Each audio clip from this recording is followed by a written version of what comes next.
Hi, my name is Mark. If you're anything like me, you've probably spent a lot of time watching guitar-related videos on YouTube. Whether it's gear reviews or demos, or perhaps some of those more instructional videos or lessons, or even some of those more comedy-ish videos. And I don't really remember how long ago, but it was a long time ago. I wasn't even making YouTube videos back then. And I remember that I was watching some sort of Anderton's YouTube video, and I'm not really sure if it was Ariel Posen or perhaps Danish Pete, or maybe one of their guests or other presenters. But either way, I heard this lick and I was like, wait, I've heard this before. I've heard this sort of lick in countless of other solos and songs, and I'm pretty sure I've heard tons of other players playing that sort of lick. So I tried to figure that out, and I noticed that many of the pros from marginally different genres, like Paul Gilbert, B.B. King, and even Marty Friedman, who are definitely not in the same genre, and again, countless amounts of other players, I can't really name them all, who were playing this sort of stuff. But as mentioned before, since I wasn't really making YouTube videos back then, I didn't really thought much of it. I taught it to some of my students who were getting into improvising, but then I stopped caring much about it. Until last week, when I was editing some of my jam videos for Instagram,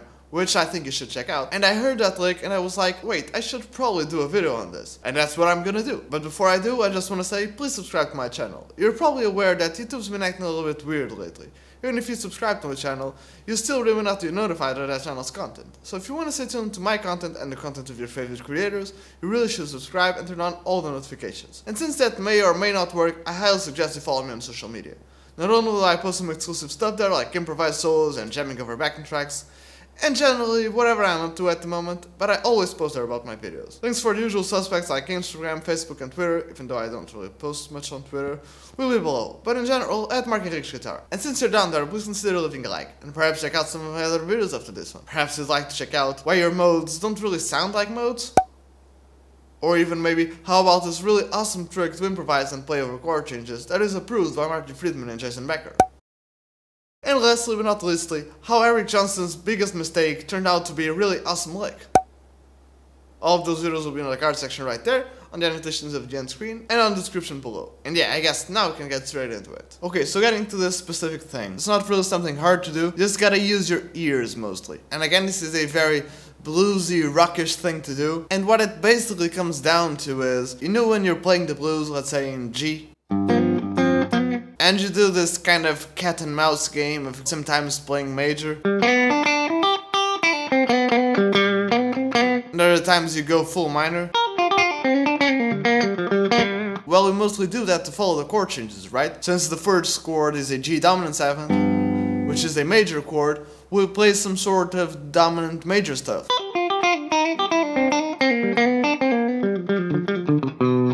And then of course we move to the C7, and almost all of those notes are in the G minor pentatonic. So when we go to that C7, we end up going full minor.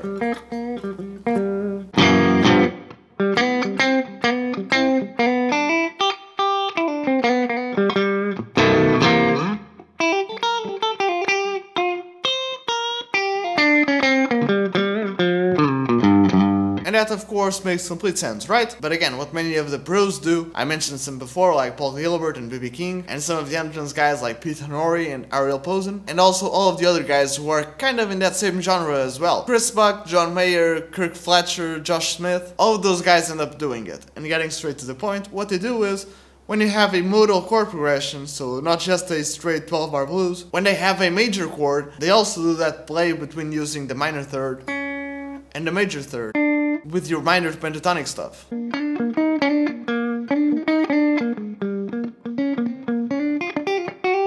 Giving you a more concrete example, let's say that we have a chord progression perhaps in G minor, kind of like...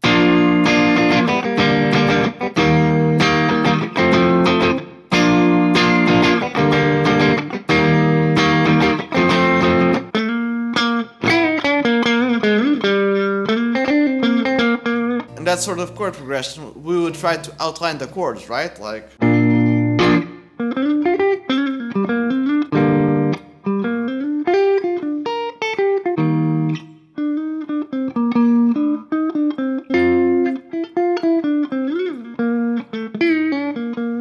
even if you keep your kind of G minor pentatonic position,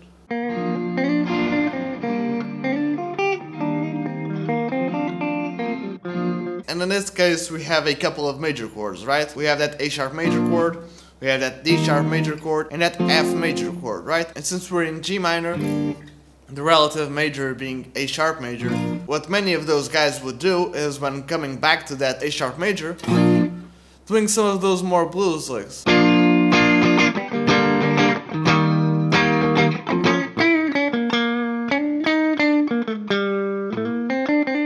And even without a backing track, you can kind of hear that bluesy influence that can really spice up your improvising.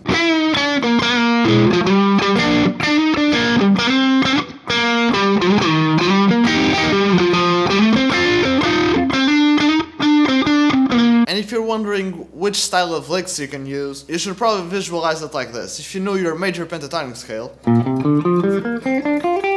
aka your second position of the minor pentatonic scale, you just need to mix this scale with your minor pentatonic scale. But a really basic trick is, for instance, let's say that to play over our A sharp major chord, we have a lick like, again being in G minor, aka A sharp major.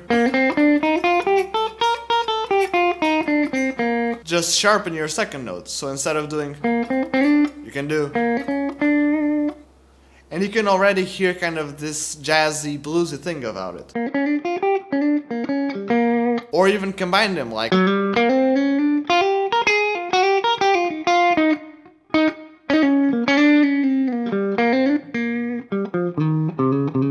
in theory, since we can play that over major chords, in this case, since we have this chord progression,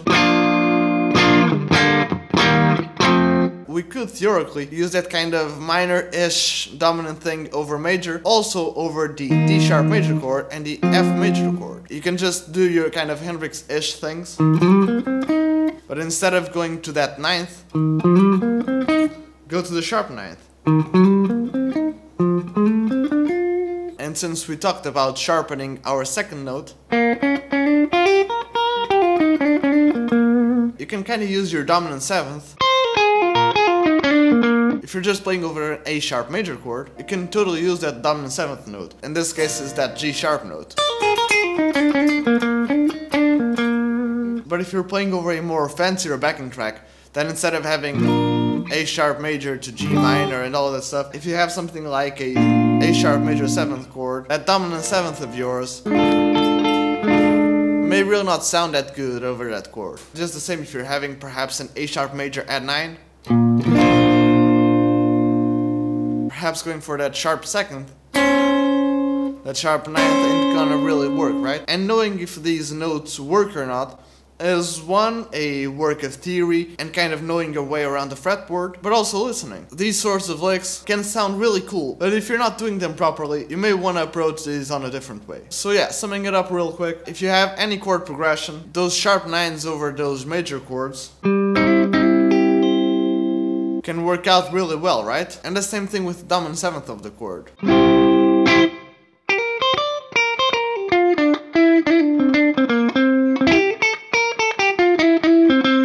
They can work out really well, but you really gotta be able to use them. It's just like using your minor pentatonic over your rock solo. Your minor pentatonic scale always sounds right, right?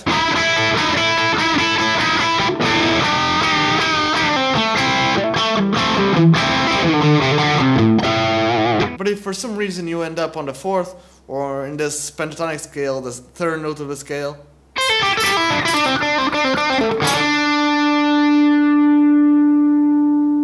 it probably won't be the best sounding note.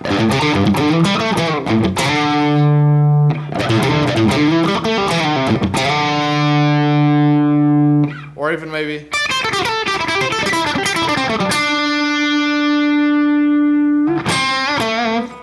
you kind of want to hear that resolution, right? It probably isn't the best choice to target that D note if you're just jamming over A.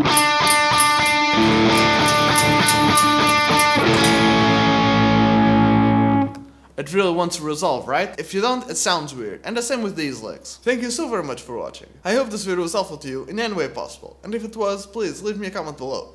Do you have anything to add to this discussion? Did you agree? Did you not agree? Was there something I missed, something I should have said? Don't forget to leave it in the comment section below. Oh, and if you have any suggestions for videos, I have this dedicated series called Yate, You Ask, I Teach, where as the name implies, I pretty much try to teach everything you guys leave in the comment section below. Well, guitar and music related, of course. So if you have anything you want me to talk about, and or you want to get a shout out, please, the comment section is all yours. And as always, I'm giving away free one-on-one Skype lessons. And anyone can enter, but they are limited though, so you gotta be fast. And all you have to do to win one free Skype lesson and discounts on future lessons is to subscribe to my channel, turn on all the notifications, follow me on Instagram, and then DM me on Instagram or one of my other social medias with screenshots, proving that you did everything mentioned before. And yeah, I guess that's it. Again, thank you so very much for watching. Don't forget to leave a like, comment, subscribe, turn on all the notifications, follow me on social media, perhaps apply for those Skype lesson thingies. Don't forget to leave a comment for my Yate series. Don't forget to check out some of my other videos after this one. Again, I'll have some in the card section right there. I have some in the annotation section on the end screen, just a couple of seconds, so please stay tuned. It will probably be in the description below, and yeah, cheers!